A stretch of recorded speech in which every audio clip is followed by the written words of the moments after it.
رأيهم. معي الأخ طالب بويا من الجزائر من الصحراء الغربية.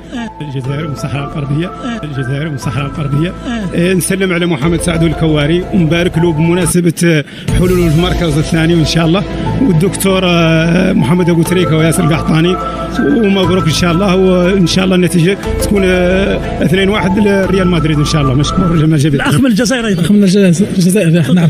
إن شاء الله اليوم الريال يرد الاعتبار الهزائم اللي فاتوا، إن شاء الله يكون كما نقولوا تشابي ألونزو يعطي الروح للفريق، وإن شاء الله تكون نتيجة 4-0 إن شاء الله. إن شاء الله. شكرا. معي أخ أيضا أعتقد لا داعي لتقديمه، العلم يكفي.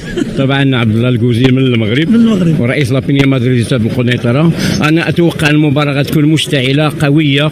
أولا من سيشعل هي التصريحات اللي جات على لسان الرئيس ديال برشلونة لابورتا، وأيضا اللاعب لامين يامال. أنا أتوقع أن ريال مدريد سيعيد الاعتبار النفسي وسينتصر. كما لاحظتم أعتقد